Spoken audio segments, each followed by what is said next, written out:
नमस्ते, प्रणाम दोस्तों। आप सब कैसे हो? आशा करते हैं आप सब अच्छे होंगे, स्वस्थ होंगे, मस्त होंगे। तो हम आप लोगों को एक देवी गीत सुनाने जा रहे हैं, पचरा गीत। अगर पसंद आए तो लाइक करें, सब्सक्राइब करें, शेयर करें, कमेंट करें। और यदि चैनल पे नए हैं तो प्लीज़ सब्सक्राइब कर लें ताकि आपको हमारा हर वीडियो मिल सके और आप हर वीडियो का आनंद ले सकें। हमरो भवानी मैया बड़ सुनरी, आय हाय बड़ सुनरी। हमरो दुर्गा मैया बड़ सुनरी, आय हाय बड़ सुनरी। हमरो भवानी मैया बड़ी सुनरी, आय हाय बड़ी सुनरी। कि मैया डोली चढ़ी आईली हमार नगरी, कि मैया डोली चढ़ी आईली हमार नगरी।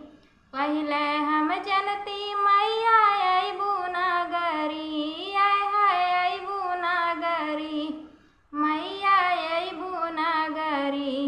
कि मैया होया चरा बहार के बिछैती चदरी, कि मैया होया चरा बहार के बिछैती चदरी।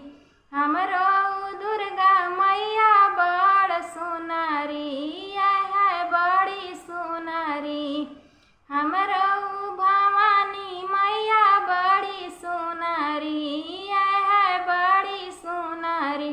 कि मैया डोली चढ़ी आईली हमार नगरी, कि मैया डोली चढ़ी आईली हमार नगरी।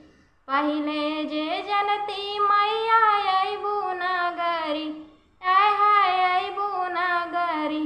मैया अढ़उल के फूलवा बिछैती सगरी, मैया अढ़उल के फूलवा बिछैती सगरी।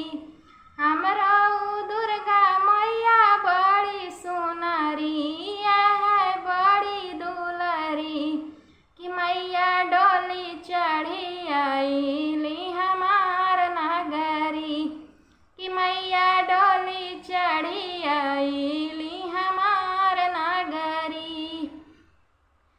उसके डलियवा मैया फुलवा से भरी, आय हाय फुलवा से भरी। कि मैया सेवका लोग के गोदिया बलकवा से भरी, कि मैया सेवका लोग के गोदिया बलकवा से भरी।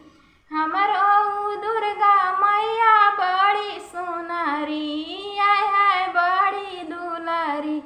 कि मैया डोली चढ़ी आईली हमार नगरी, कि मैया डोली चढ़ी आईली हमार नगरी।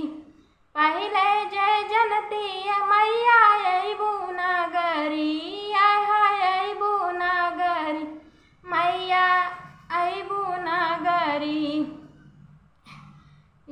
कुश के डालियवा मैया फलवा से भरी, आय हाय फलवा से भरी। मैया सोहागिन लोग के मंगिया से नुरवा से भरी, मैया सुहागिन लोग के मंगिया से नुरवा से भरी। हमरो दुर्गा मैया बड़ी सुनरी, आय हाय बड़ी सुनरी। हमरो भवानी मैया बड़ी सुनरी, आय हाय बड़ी सुनरी। मैया डोली चढ़ी आई